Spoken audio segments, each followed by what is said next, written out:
Hello students, आज class 12 chapter number 6 continuity and differentiability lecture number 7 लेकर आए हैं, जिसमें हमारा टॉपिक जारी था अवकलनीयता।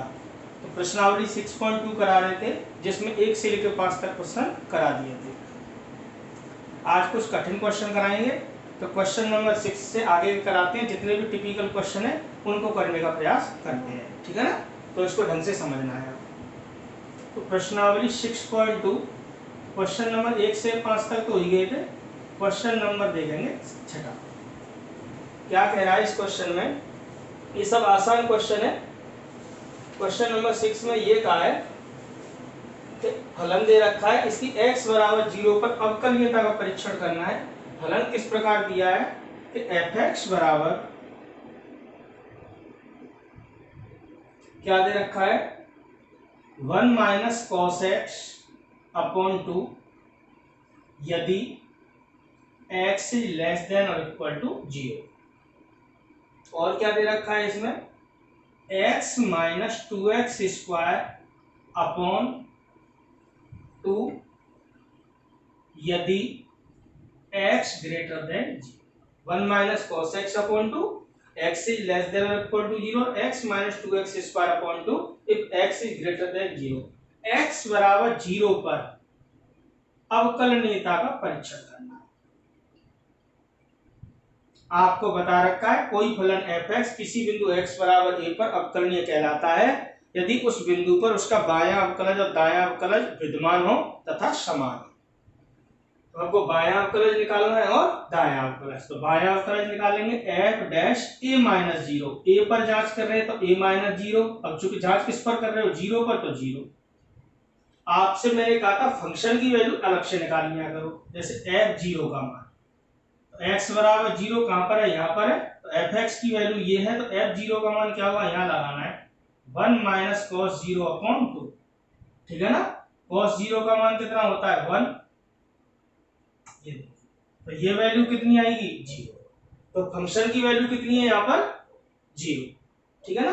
अब लगाइए बायां अवकलज क्या होता है, limit x tends to 0 f0 minus h minus के f0 अपॉन माइनस h। ये फॉर्मूला है। a पर जांच कर रहे हो तो a चलता है, यहाँ पर 2 पर जांच कर रहे हो तो 2, 0 पर जांच कर रहे हो तो 0। क्लियर है, इसमें कोई दिक्कत नहीं आएगी। अब वैल्यू लगाइए इसमें, limit h tends to 0 0 minus h, x का मान 0 से कम हो रहा है, 0 से कम यहाँ पर है। तो fx की वैल्यू ये है, x के स्थान पर 0 माइनस h है, तो यहाँ लगाइए 1 minus cos 0 minus h upon 2। f0 का मान तो 0 था, अपॉन माइनस h, इस तरीके से। ठीक है ना। लिमिट h टेंड्स टू 0, ये 1 माइनस कॉस माइनस h बचेगा, और कॉस माइनस थीटा किसके बराबर होता है, कॉस थीटा के। क्लियर है। तो ये वैल्यू किसके बराबर हो जाएगी, cos minus h। Cos minus h cos h के बराबर रहेगा। इसका कोई मतलब नहीं, 2 नीचे आ जाएगा, माइनस के 2। ये बचा है अब तक आपकी समझ में आ रहा होगा ये। क्लियर। अब लिमिट हल करोगे, अभी लिमिट लगा दोगे तो cos 0 का मान 1 होगा, 1 माइनस 1 0 अपॉन 0, इनडिटरमिनेट फॉर्म आ जाएगी। तो क्या करना चाहिए, या तो इसका प्रसार कर दीजिए, cos थीटा बराबर cos x बराबर लिखाया था 1 minus x square upon factorial 2 plus x की पावर 4 अपॉन फैक्टोरियल 4, उससे करोगे तो भी हो जाएगा। या 1 माइनस cos थीटा को क्या लिखा जा सकता है, 2 sin स्क्वायर थीटा बाई 2। तो जी हम जानते हैं 1 माइनस cos थीटा को क्या लिखा जा सकता है, 2 sin स्क्वायर थीटा। तो यहां से क्या होगा, limit h tends to 0 1 minus cos h को क्या लिखा जा सकता है, 2 sin square h upon h, 2h। ऐसे ही माइनस साइन को आप बिल्कुल बाहर भी लिख सकते हो, ऐसे 2 से 2 कैंसिल हो जाएगा। क्लियर है। अब आपको मैंने बता रखा था कि लिमिट h टेंड्स टू 0 पर sin h अपॉन h का मान कितना होता है, 1।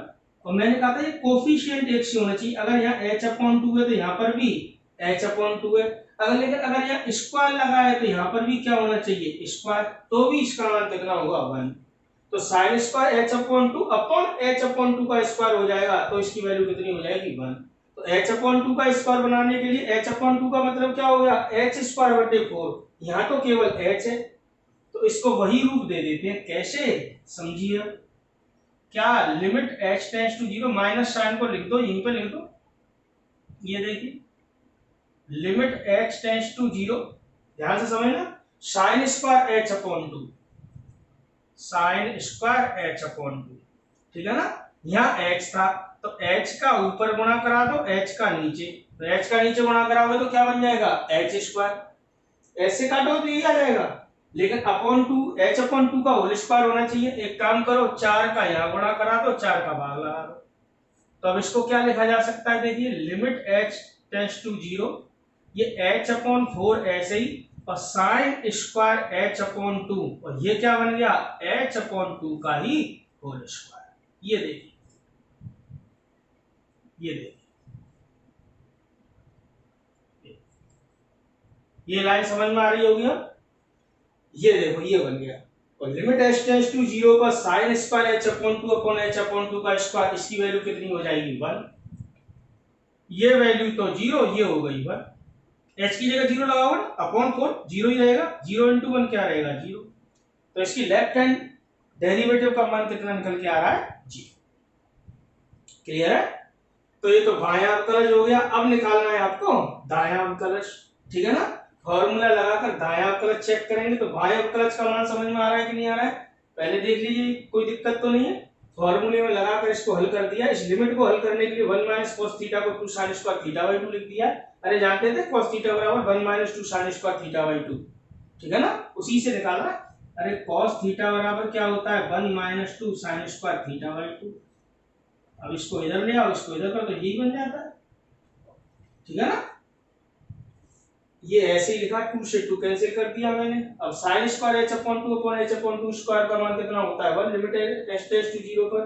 तो h/2 का स्क्वायर बनाया है, तो h का ऊपर नीचे गुणा किया तो h² हो गया, 4 का ऊपर नीचे इसमें गुणा करा दिया, यहाँ पर तो h/2 का स्क्वायर बन जाएगी।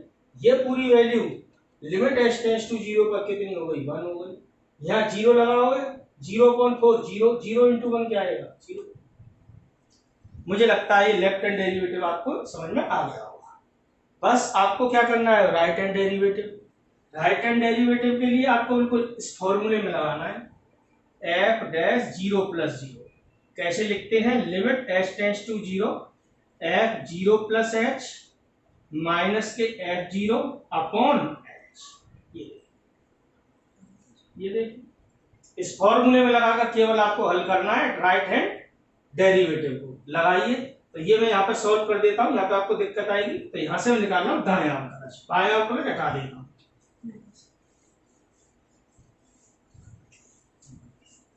अब निकाल ले, ये तो आपका बायां अवकलज निकल गया, ठीक है ना। दायां अवकलज, limit h tends to 0, f(0 + h) minus के f(0 अपॉन h। f(0) का मान तो हर बार कार्य करेगा, अभी निकाला था ना। f(0) का मान यहाँ से निकालना चाहो निकाल लो, 1 - cos 0 अपॉन 2, 0 आ जाएगा, तो वो तो फिक्स था। लिमिट h टेंड्स टू 0, यहाँ पे देखो x की जगह पर 0 + h है, मतलब x का मान 0 से अधिक हो रहा है, अधिक पर यहाँ लगाना है। तो जहां जहां x है वहां क्या लिखना है, 0 + h -2 0 + h का whole square upon 2, minus f(0) का मान तो 0 था ही, अपॉन h। ये देखिए, कुल मिला के ये कितनी वैल्यू हो गई, ये हो गया h², सॉरी क्या था यहाँ पर, 0 माइनस, केवल ये स्क्वायर नहीं था, तो क्या आया, h - 2h² अपॉन 2, नीचे आ जाएगा 2h। ये देखिए, अब यहाँ पर आप h कॉमन लेंगे, अभी लिमिट लगा दोगे तो 0.0 आ जाएगा, तो कॉमन फैक्टर तो हटा नहीं है, 1 - 2h अपॉन 2h। h से h कैंसिल हो जाएगा, ये 0 हो गया, क्या वैल्यू आई, 1/2। तो यहाँ पर हमने क्या देखा कि इसका राइट हैंड डेरिवेटिव का मान f'(0 + 0) कितना आया, 1/2, और लेफ्ट हैंड डेरिवेटिव का मान कितना आ रहा था, 0। तो अब आपको एंड में लिख देना है, ये तो पहले ही निकाल लिया था, लेफ्ट हैंड डेरिवेटिव और ये राइट हैंड डेरिवेटिव। आपको बस कितना रिप्रेजेंट कराना है, क्या, कि यहाँ एफ डैश 0 माइनस 0 मतलब बायां अवकलज इज नॉट इक्वल टू दायां अवकलज। इसका मतलब क्या हुआ, अतः x बराबर 0 पर दिया गया फलन कैसा है, अवकलनीय नहीं है, अवकलनीय नहीं। ये देखिए क्लियर समझ में आ गया होगा। तो इस प्रकार आपको रिप्रेजेंट कराना है, केवल लिमिट को हल कराना है फॉर्मूले में लगाकर, ठीक है ना। अब तो ये आप इस तरीके के सवाल आसानी से कर लोगे। कुछ सवाल थोड़े और कठिन आएंगे, वो देखते हैं। तो ये सवाल आपकी समझ में आ गया होगा, क्लियर, इसमें कोई दिक्कत नहीं है, देखेंगे आज।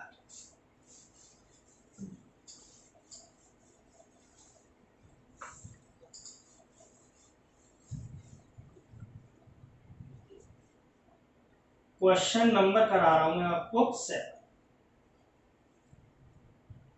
एक फंक्शन दे रखा है एफ एक्स बराबर एक्स की power m cos 1 upon x यदि x is not equal to 0 और 0 यदि x बराबर 0। वो कह रहा है सिद्ध कीजिए कि दिया गया फलन, सिद्ध कीजिए, पूरा क्वेश्चन ऐसे था, सिद्ध कीजिए कि फलन नंबर 1 कोई होगा x बराबर 0 पर सतत है यदि m इज ग्रेटर देन 0, और नंबर सेकंड x बराबर 0 पर अवकलनीय है यदि m ग्रेटर देन 1, ठीक है ना। अब कंडीशन लाना, m की वैल्यू लाना वो थोड़ा कठिन हो जाएगा। आप इसको ऐसे समझिए कि आपको ये सतत दिखाना है यदि m का मान 0 से बड़ा है। उल्टा सवाल कह लो, यदि m ग्रेटर देन 0 है तो हमें ये रिप्रेजेंट करना है कि x बराबर 0 पर क्या है, सतत। अगर m का मान 1 से बड़ा है तो हमें ये क्या सिद्ध करना है कि x बराबर 0 पर कैसा है, अवकलनीय। कैसे भी रिप्रेजेंट करा सकते हो, x बराबर 0 है पर सतत है तो m का मान ज्ञात करना है, मतलब m का मान 0 से बड़ा आना चाहिए, और अवकलनीय है तो m का मान 1 से बड़ा आना चाहिए। कंडीशन निकालने में आपको कठिनाई महसूस होगी, अगर ये लेकर चलोगे तो जल्दी हो जाएगा, ठीक है ना। तो अलग अलग रेफरेंस बुक हो या अलग अलग टीचर किसी भी तरीके से इसको रिप्रेजेंट कर देते हैं, या केवल आपको दर्शाना है क्या कि अगर m का मान 0 से बड़ा है तो ये x बराबर 0 पर सतत होगा, अगर m का मान 1 से बड़ा है तो x बराबर 0 पर ये कैसा होगा, अवकलनीय। अच्छा, सतत के लिए क्या करना है हमें, left hand limit, right hand limit और वैल्यू ऑफ फंक्शन, तीनों मान कैसे आने चाहिए, बराबर। देखो वैल्यू ऑफ फंक्शन कितना है, 0, इसका मतलब बाईं सीमा का मान भी 0 आना चाहिए, दाईं सीमा का मान भी 0 आना चाहिए, तभी तो x बराबर 0 पर कैसा होगा, सतत। कब, जब m का मान 0 से बड़ा है। तो x बराबर 0 पर सततता, पहले सततता वाली बात करा लो, ठीक है ना। तो अब क्या करना है, आपको बाईं सीमा निकालनी है केवल। रिप्रेजेंट कैसे करेंगे, limit h tends to 0 f 0 minus है, 0 से छोटा हो या बड़ा हो यहां पर आपको लगाना है। तो कैसे लिखोगे, लिमिट h टेंड्स टू 0, क्या आएगा, x की जगह 0 माइनस h की घात m cos 1 upon 0 minus h, ऐसे यहां लगाया। ये क्या होगा, limit h tends to 0 minus h की पावर m और cos माइनस के 1 अपॉन h। अब चूंकि cos माइनस थीटा किसके बराबर होता है, cos थीटा के, तो इस माइनस का तो कोई यूज नहीं है। लिमिट h टेंड्स टू 0, इसमें से अगर माइनस कॉमन लोगे तो -1 की पावर m हो जाएगा, h की पावर n, और ये cos 1 अपॉन h। अच्छा एक बात बताओ, अगर m का मान 0 से बड़ा है, मतलब 1 है, 2 है, 3 है, कोई भी है, तो h की वैल्यू कितनी है, 0, तो 0 की पावर 1 करो या 2 करो या 3 करो, वैल्यू कितनी रहेगी, 0 ही तो रहेगी। अगर लेकिन m का मान 0 से छोटा हो गया, नेगेटिव हो गया, तो ये अपॉन में आएगा, अपॉन में आएगा, h का मान लिमिट लगाओगे तो ये इनफाइनाइट आ जाएगा, मतलब बाईं सीमा विद्यमान ही नहीं होगी। तो ऐसे समझ लो कि यदि m का मान 0 से बड़ा है तब h की पावर m की वैल्यू कितनी होगी, 0। कब, जब लिमिट कितनी हो, यदि m ग्रेटर देन 0 है तब लिमिट h टेंड्स टू 0 पर h की पावर m का मान कितना होगा? 0। ये आप ध्यान रखना, ठीक है ना? ऐसे तो समझ में आ रही है मैं क्या कह रहा हूं? अगर m का मान 0 से मान लो छोटा है, सपोज करो 0 हो जाएगा तो 0 की पावर 0, जो लिमिट कितनी है 0, 0 की पावर 0 भी इंडिटरमिनेंट फॉर्म होती है। लेकिन अगर m का मान नेगेटिव हो गया, मान लो m का मान -1 है, तो ये क्या हो जाएगा? अगर m का मान -1 है तो ये 1/h हो जाएगा कि नहीं हो जाएगा? ऐसे समझो लिमिट h टेंड्स टू 0 पर अगर 1/h का मान देखोगे तो ये क्या हो जाएगा? इनफाइनाइट। इसका मतलब क्या हो जाएगा कि यहाँ पे लेफ्ट हैंड लिमिट है ना, वो एग्जिस्ट ही नहीं करेगी। समझ में आ रही है? तो ये कंफर्म हो गया कि अगर m का मान 0 से बड़ा है, मतलब अगर m पॉजिटिव है तो लिमिट h टेंड्स टू 0 पर h की पावर m की वैल्यू कितनी होगी? 0। समझ में आ रही है? अगर m का मान 0 हो जाए या 0 से छोटा हो जाए, 0 हो गया तो ये इंडिटरमिनेंट हो जाएगा, अगर 0 से छोटा हो गया m का मान तो ये वैल्यू कितनी हो जाएगी? इनफाइनाइट। क्लियर है? तो यही वो कह रहा था यहां से कि अगर m का मान 0 से बड़ा है तो ये दिखाइए सतत है। तो हम चेक कर रहे हैं तीनों कंडीशन। तो ये आप समझ लो ये चीज कि यदि दोबारा से देख लो m का मान 0 से बड़ा है तब ये आप श्योर है लिमिट h टेंड्स टू 0 पर h की पावर m का मान कितना होगा? 0। तो देखो -1 की पावर m तो ऐसे ही, और लिमिट h टेंड्स टू 0 पर h की पावर m का मान कितना हो गया? 0। और लिमिट h टेंड्स टू 0 पर आप जानते हो cos 1/h, मतलब इसको cos इनफाइनाइट भी कह सकते हो। ये -1 तथा 1 के मध्य एक परिमित राशि, परिमित राशि। क्लियर है? ये चीज आप डायरेक्ट लिखेंगे तो ये तो -1 की पावर m ऐसे ही, h की पावर m का मान कितना हो गया? 0। ठीक है ना? और ये पूरी वैल्यू -1 तथा 1 के मध्य एक परिमित राशि, ऐसे समझ लो। क्लियर? और ये अगर 0 का गुणा होगा तो पूरा मान कितना होगा? 0। तो हमने क्या देखा कि अगर m का मान 0 से बड़ा है तो x बराबर 0 पर इस फलन की जो लेफ्ट हैंड लिमिट या बाईं सीमा है उसका मान कितना आ रहा है? 0। इसी प्रकार दाईं सीमा f 0 + 0 कैसे लिखोगे? Limit h tends to 0 f 0 + h, 0 से छोटा हो या बड़ा हो fx का मान यही लेना है। तो जहां x का मान क्या है? 0 + h, तो यहां लगाना है। क्या आएगा? Limit h tends to 0, 0 + h की पावर m cos 1/0 + h। क्या हो गया? Limit h tends to 0, h की power m cos 1/h। Limit h tends to 0 पर देखो यहां से लिमिट h टेंड्स टू 0 पर h की पावर m का मान कितना हो गया? 0। कब? जब m का मान 0 से बड़ा है, जो कि दिया है। ठीक है ना?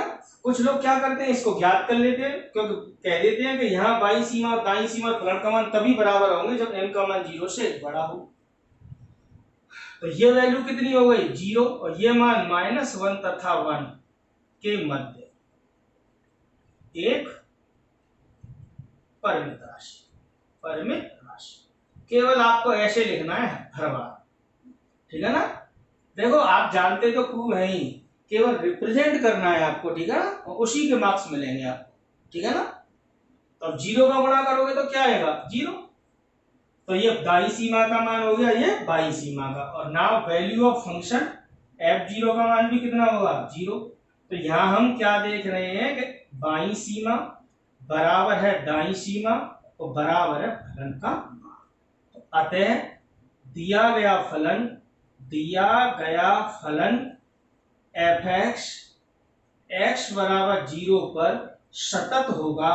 आपको कैसे लिखना है? सतत होगा यदि, ये मस्ट कंडीशन है, m का मान कैसा हो? 0 से बड़ा। तो m का मान 0 से बड़ा होगा तभी लिमिट h टेंड्स टू 0 पर h की पावर m की वैल्यू कितनी होगी? 0। समझ में आ रही है? ये मैंने आपको अलग से समझा दिया विद एग्जांपल अभी भी।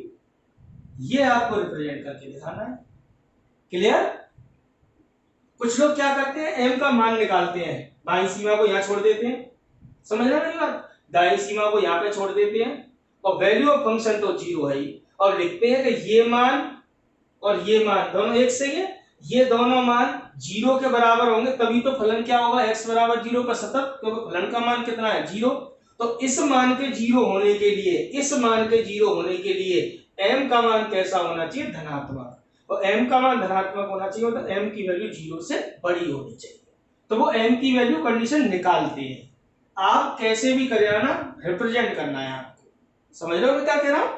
मतलब x बराबर 0 पर फलन के सतत होने के लिए बाईं सीमा बराबर होनी चाहिए दाईं सीमा बराबर फलन का मान। तो फलन का मान तो 0 है ही, और बाईं सीमा को यहाँ पर छोड़ दोगे आप और दाईं सीमा को यहाँ पर, तो ये दोनों मान 0 के बराबर होने चाहिए, फलन के मान के बराबर। तो ये मान 0 के बराबर कब होगा, जब ये वैल्यू 0 हो, क्योंकि इसका मान तो कन्फर्म है -1 तथा। अब ये वैल्यू 0 कब होगी, लिमिट h टेंड्स टू 0 पर h की पावर m का मान, जब m कैसा हो, धनात्मक, अर्थात m का मान 0 से बड़ा। तो वो क्वेश्चन थोड़ा सा अलग तरीके से लिखना पड़ता है और थोड़ा टिपिकल सा भी लगता है। आप तो सीधा सीधा करिए ना, इसमें कोई दिक्कत नहीं। आप ऐसे कह के चलना कि यदि m का मान 0 से बड़ा है तो x बराबर 0 पर कैसा है, सतत। क्लियर? ऐसे समझ के कर देना, ठीक है। अब अगली कंडीशन, x बराबर 0 पर अवकलनीयता।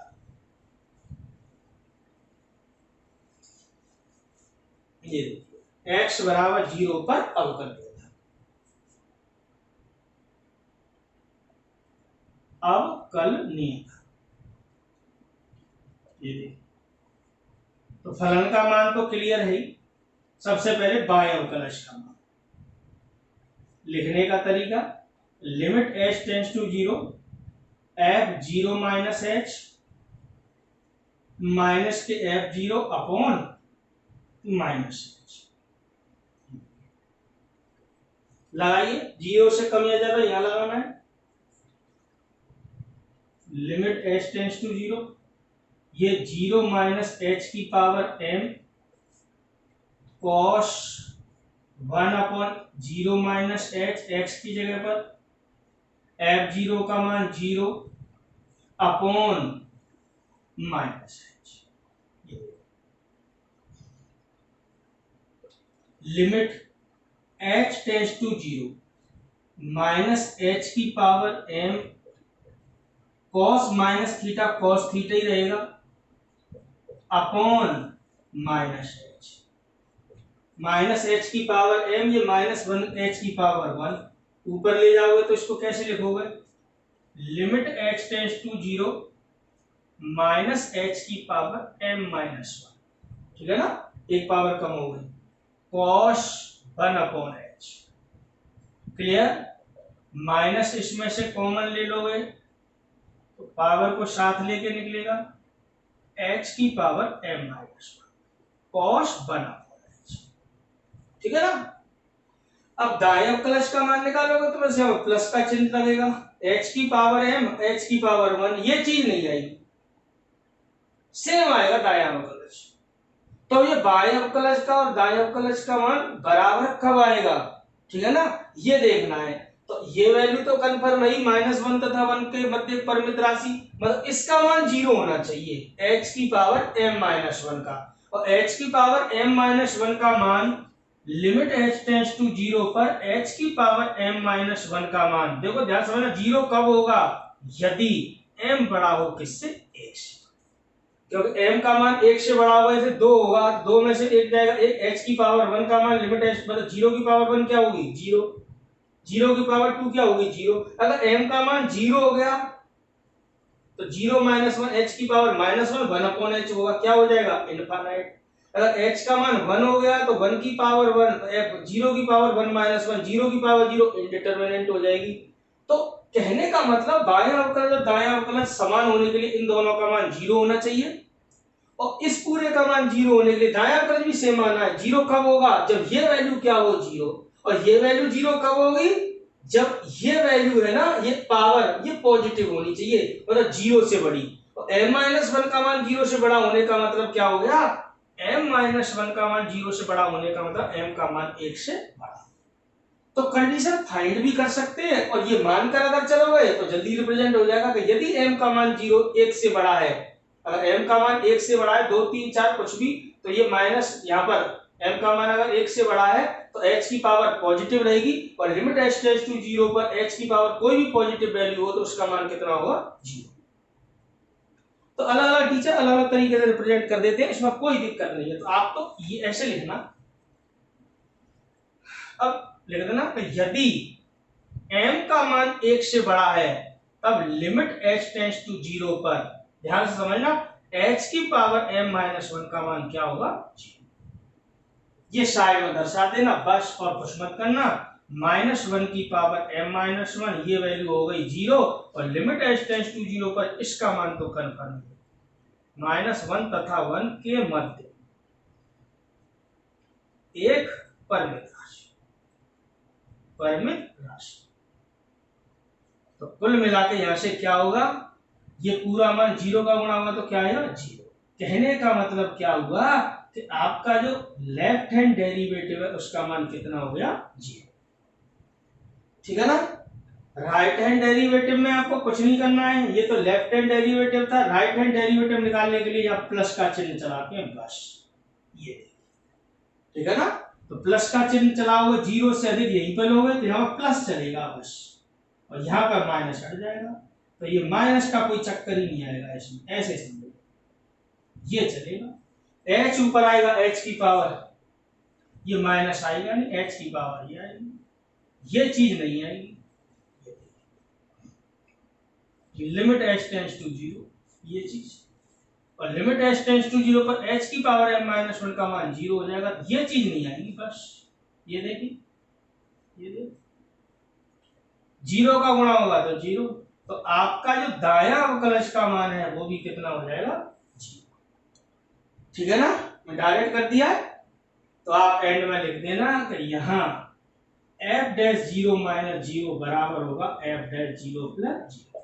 अतः x बराबर 0 पर दिया गया फलन कैसा होगा, अवकलनीय होगा, अवकलनीय होगा यदि कब m ग्रेटर देन किसके हो, ये मैंने डायरेक्ट निकाल दिया, समझ में आ गया होगा। यहाँ पर 0 + h, प्लस का h चलेगा, ये आएगा, h की पावर m-1 हो जाएगी, और लिमिट h टेंड्स टू 0 पर इसका मान 0 होगा। कब होगा, लेकिन जब m का मान क्या हो, 1 से बड़ा। ठीक है ना, ये अलग से दर्शा दिया। तो ये वैल्यू तो 0 हो गई, और ये वैल्यू आप जानते हो, 0 का गुणा -1 तथा 1 के मध्य किसी परिमित राशि में करोगे तो क्या आएगा, 0। क्लियर, रिजल्ट हो गया प्रूफ। इस तरीके से दर्शाना है, क्लियर है। तो ये आपके दोनों ये थोड़ा सा टिपिकल क्वेश्चन था, ये कंप्लीट हो गया। आगे देखते हैं।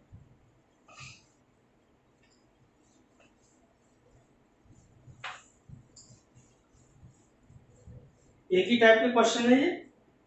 आगे फिर वही अवकलनीयता की जांच करनी है आपको, ठीक है ना।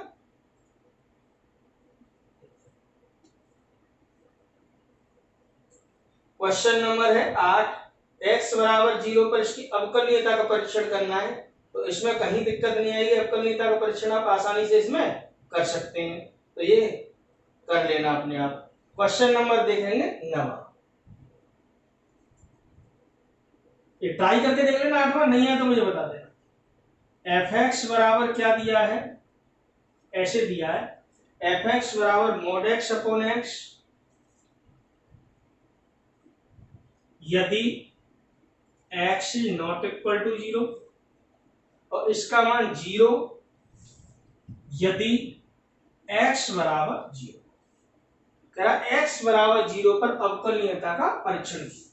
तो मैंने कहा था कभी भी फलन कोई मापांक वाला आ रहा है तो पहले मापांक से स्वतंत्र कर दीजिए। तो देखो mod x का मान कितना होता है, x यदि x ग्रेटर देन और इक्वल टू 0, और -x यदि x लेस देन 0। तो देखो x बराबर 0 पर f(x) की वैल्यू तो फिक्स दे रखी है, तो बराबर वाली कंडीशन को चाहे तो इसमें से हटा दो, क्योंकि फलन का मान वैल्यू ऑफ फंक्शन उसने स्पेशल दिया है। f(x) का मान 0 होगा कब, जब x बराबर है 0, तो बराबर की कंडीशन मैंने हटा दी।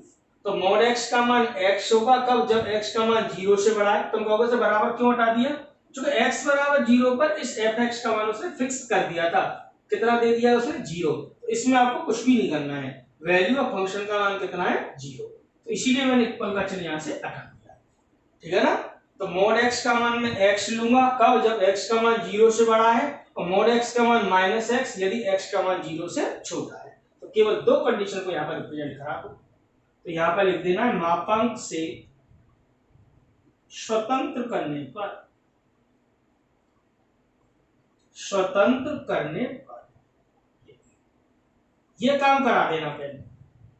तो fx बराबर क्या होगा, मोड x का मान x लेना एक और -x, वो कब लेना है, जब x ग्रेटर देन 0 हो तो x लेस देन 0, तो x लिख देना और एक बार -x लिख देना। अपॉन वाला जैसा है वैसा लिखना। ये कब, यदि x ग्रेटर देन है 0, ये कब, यदि x लेस देन है 0। ये तो फिक्स है, इसमें तो आपको कुछ भी नहीं करना है, क्योंकि ये तो स्पेशल दे रखा है, तो जो दे रखा है वो मानना पड़ेगा, ठीक है ना। अगर ये लाइन नहीं होती तो मैं बराबर वाली कंडीशन यही लगा देता, ठीक है ना।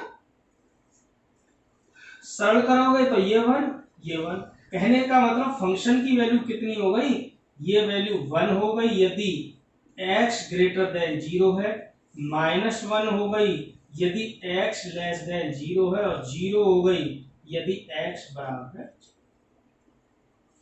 देखो वैसे तो क्लियर समझ में आता है, जब x का मान 0 से बड़ा होगा तो fx का मान ये होगा, और इसके अवकलज का मान कितना होता है 0, कांस्टेंट का अवकलन। तो आप जानते हो x बराबर 0 पर इसके दाएं अवकलज का मान कितना आएगा 0, ठीक है ना। ऐसे ही बाएं अवकलज का मान आएगा। अभी चेक कराते हैं। तो x बराबर 0 पर क्या कर रहा है, इसकी अवकलनीयता की जांच कीजिए, ठीक है ना। तो x बराबर 0 पर अवकलनीय, ये देखिए, ठीक है ना। तो बायां अवकलज निकाल लो, f डैश 0 माइनस 0। लिखने का तरीका लिमिट h टेंड्स टू 0 क्या आएगा, f 0 माइनस h माइनस के f 0 अपॉन माइनस h। ये देखिए 0 से कम, ध्यान समझ ना, 0 से कम। तो देखो fx का मान फिक्स है -1, तो ये वैल्यू कितनी हो जाएगी -1। क्लियर, इसमें कुछ नहीं करना। f0 का मान वैल्यू ऑफ फंक्शन कितना दे रखा है 0, तो ये 0 हो गया अपॉन -h। क्या आया, लिमिट h टेंड्स टू 0 पर -1 अपॉन -h, माइनस से माइनस कैंसिल हो गया। समझ में आ रहा है, limit h tends to 0 1 upon h, और लिमिट h टेंड्स टू 0 पर 1 अपॉन h का मान कितना होता है इनफाइनाइट।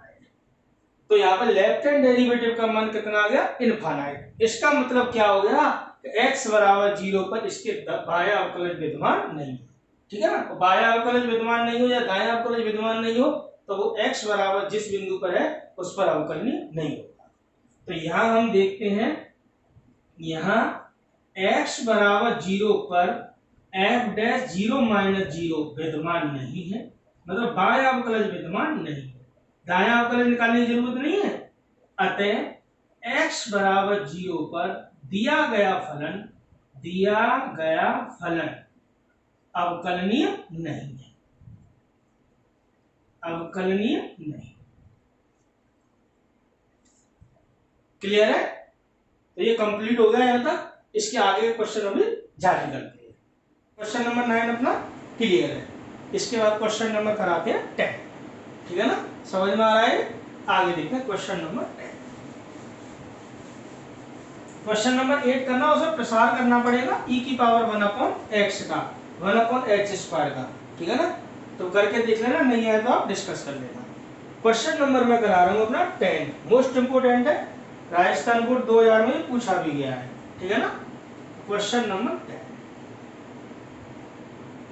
किस प्रकार दिया है फंक्शन, fx बराबर दिया 1 प्लस साइन एक्स यदि x से ग्रेटर देन और equal to 0 and less than π/2, और क्या दे रखा है x plus 2 plus x minus pi by two का whole square, 2 plus x minus pi by two का whole square if x is greater than और equal to pi by two, ये दे रखा है। तो x बराबर पाई बाई टू पर इसके अवकलनीयता का परीक्षण करवाया है। x बराबर पाई बाई टू पर अवकलनीयता, ठीक है ना। इस टाइप के क्वेश्चन आते हैं, ये राजस्थान बोर्ड 2000 में आया हुआ सवाल है, ठीक है ना। तो आपको क्या करना है, एक तो पहले से फलन का मान निकाल लिया करो। तो x बराबर 0, यहाँ पाई बाई टू फंक्शन x बराबर पाई बाई टू पर जांच कर रहे हो ना, तो f पाई बाई टू का मान निकालो। तो x पाई बाई टू के बराबर यहाँ पर है, तो fx का मान ये है, तो f पाई बाई टू का मान क्या होगा, x की जगह पाई बाई टू आ जाएगा, ऐसे। क्लियर। पाई बाई टू में से पाई बाई टू जाएगा, 0 का स्क्वायर 0, मतलब 2 प्लस 0 क्या रहेगा, तो ये अलग से निकाल लिया करो। अब निकालते हैं बायां अवकलज। लिखने का तरीका, limit h tends to 0, f0 minus h माइनस f0 upon minus h। Clear. Value लगाइए, 0 सॉरी बिंदु किस पर जांच कर रहे हो, पाई बाई टू पर, तो यहाँ पाई बाई टू चलेगा, ठीक है ना। मुझसे मिस्टेक हो रही थी, ये देखिए, इसको सुधार कर लीजिए। ये आप पाई बाई टू पर जांच कर रहे हो, x बराबर पाई बाई टू पर। क्लियर है। तो पाई बाई टू से कम, तो कम देखो यहाँ पर है x का मान, तो fx की वैल्यू ये है, x के स्थान पर कितना है, pi by two minus h, तो यहाँ आ जाएगा pi by two minus h। तो कैसे लिखोगे, limit h tends to 0, 1 plus sine x के स्थान पर pi by two minus h, minus f pi by two का मान, f pi by two value of function का मान कितना है 2 अपॉन माइनस h। ये देखिए, क्लियर है। आप जानते हो 10th क्लास से साइन 90 माइनस थीटा किसके बराबर होता है, कॉस थीटा। क्लास 11th में आपको पढ़ाया था एएसटीसी रूल से, तो ये कॉस हो गया। लिमिट h टेंड्स टू 0 पर 1 प्लस कॉस h माइनस के 2, 1 में से 2 जाएगा, माइनस 1 बचेगा, अपॉन माइनस h, ठीक है ना। इस माइनस को हटाना चाहते हो तो माइनस का कॉमन ले लो ऊपर से, माइनस भी कैंसिल हो जाएगा। लिमिट h टेंड्स टू 0 पर 1 माइनस ये क्या हो जाएगा, cos h upon minus h। लो जी, माइनस भी हटा दिया है। अब लिमिट अभी मत लगा देना, cos 0 का मान 1 हो जाएगा, 1 माइनस 1 0 अपॉन 0 आ जाएगा। या तो cos h का प्रसार कर लीजिए, या वही काम 1 माइनस कॉस थीटा किसके बराबर होता है, 2 साइन स्क्वायर थीटा बाई 2। इसको लिख दीजिए। तो limit h tends to 0, 1 minus cos h क्या हो जाएगा, 2 साइन स्क्वायर h बाई 2। नीचे क्या है, केवल h है। समझ में आ रहे होंगे। कहने का मतलब ये h अपॉन 2 का ही स्क्वायर बनना चाहिए। मैंने आपको बताया था लिमिट h टेंड्स टू 0 पर, ऐसे समझ लो, लिमिट h टेंड्स टू 0 पर sine square h upon 2 upon h upon 2 का होल स्क्वायर होना चाहिए। तो इसका मान 1, क्योंकि इसको दो जगह लिखा जा सकता है, sine h upon 2 upon h upon 2 into sine h upon 2 upon h upon 2। और लिमिट h टेंड्स टू 0 पर sine h upon 2 upon h upon 2 का मान कितना हो जाएगा, 1। तो हो काम इसमें कर दीजिए। तो ऊपर sine square h by 2 h upon 2 का स्क्वायर बनना चाहिए। h अपॉन 2 का स्क्वायर क्या होता है, h स्क्वायर बटे 4, तो h स्क्वायर बटे 4 बनाना है। थोड़ा सा काम कर देते हैं। h स्क्वायर बटे 4 बनाने के लिए क्या किया मैंने, देखिए, h का ऊपर h का नीचे गुणा किया, h स्क्वायर हो गया, काटोगे तो यही आ जाएगा, और 4 का भाग लगा दिया, 4 का कर दिया गुणा। हालांकि इस 2 से 2 बार कैंसिल हो जाएगा। तो लिमिट h टेंड्स टू 0, ये h अपॉन 2 को तो अलग करा दिया, और साइन स्क्वायर h अपॉन 2, समझ रहे हो ना। ये पूरी वैल्यू क्या लिखो गई, h अपॉन 2 का होल स्क्वायर। ये देखिए,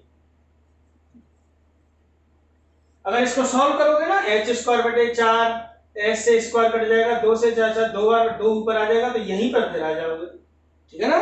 मैंने क्या किया, ये रूप देने के लिए इसमें h का ऊपर नीचे गुणा करा दिया पहले, तो h ऊपर h का गुणा करोगे h स्क्वायर, 4 का हर में भाग लगा दिया, 4 का हर में गुणा, 2 से 2 बार कट गया, तो h अपॉन 2 को तो अलग कर दिया, और ये पूरी value sine square h upon 2, और ये क्या बन गया h अपॉन 2 का स्क्वायर, तो ये पूरा मान तो कितना हो गया 1, तो h का मान 0, 0/2 तो 0 ही रहेगा, ये पूरा मान 1, क्या आया 0, तो लेफ्ट हैंड डेरिवेटिव का मान कितना निकल के आया 0। अब आपको क्या करना है, राइट हैंड डेरिवेटिव निकालना है। लेफ्ट हैंड डेरिवेटिव में कोई समस्या हो तो बताइए, कोई दिक्कत नहीं है ना, कोई प्रॉब्लम हो तो आप मुझे डिस्कस कर सकते हो, ठीक है ना, स्कूल आकर, ठीक है ना। तो ये क्लियर है। अब आपको यहां से निकालना है दायां अवकलज, तो बायां अवकलज तो अपना क्लियर है ही। अब देखेंगे इसका दायां अवकलज, तो दायां अवकलज का फॉर्मूला, ये तो बायां अवकलज था, अब दायां अवकलज, तो यहाँ प्लस का चिन्ह आता है बस, ठीक है ना, इसको सरल कराना, ठीक है ना, ये काम करते चलो। बायां अवकलज का मान कितना निकल के आ गया आपका 0, ठीक है ना। अब पाई/2 पर जांच कर रहे हो, ठीक है ना। ये दायां अवकलज लगाइए, पाई/2 से अधिक, पाई/2 प्लस h, पाई/2 से अधिक, यहाँ x का मान, fx की वैल्यू ये है, x की जगह पर क्या आ रहा है पाई/2 प्लस h, यहाँ लगाना है, तो 2 प्लस x की जगह पाई/2 प्लस h माइनस पाई/2 का होल स्क्वायर, ये तो इसका मान हो गया, इसमें लगाकर माइनस f पाई/2 का मान कितना है 2 अपॉन h, ये देखिए इस 2 से 2 कैंसिल हो गया, पाई/2 से पाई/2 कैंसिल हो गया, लिमिट h टेंड्स टू 0, यहां से क्या बचा h square upon h, h से स्क्वायर कैंसिल हो गया, limit h tends to 0, h limit पर वैल्यू कितनी हो गई 0, तो दाएं अवकलज का मान कितना निकल के आया 0, ये देखिए, तो बाएं अवकलज का मान भी 0 निकल के आया और दाएं अवकलज का मान भी 0। इसके मतलब क्या हुआ कि x बराबर पाई/2 पर दिया गया फलन कैसा है अवकल, केवल इतना काम कर देना है, तो आप आंसर कीजिए, आप मिला लेना, कोई दिक्कत नहीं आएगी। तो यहाँ क्या लिखना है आपको, यहाँ x बराबर पाई/2 पर इसका बायां अवकलज बराबर किसकी है दायां, अतः x बराबर पाई/2 पर दिया गया फलन कैसा है अवकलनीय है, समझ में आ गया होगा। तो ये क्वेश्चन नंबर 10 था। इसके बाद क्वेश्चन नंबर 11 थोड़ा सा बड़ा है, m तथा n के मान ज्ञात करने वाला। क्वेश्चन नंबर 8 और 11 दो क्वेश्चन इसके बचे हैं, वो अगले लेक्चर में लेकर आएंगे। 8 आप ट्राई कर लेना, 11 मैं करा दूंगा, और इसके विविध प्रश्नावली के सवाल हम स्टार्ट करेंगे, ठीक है ना।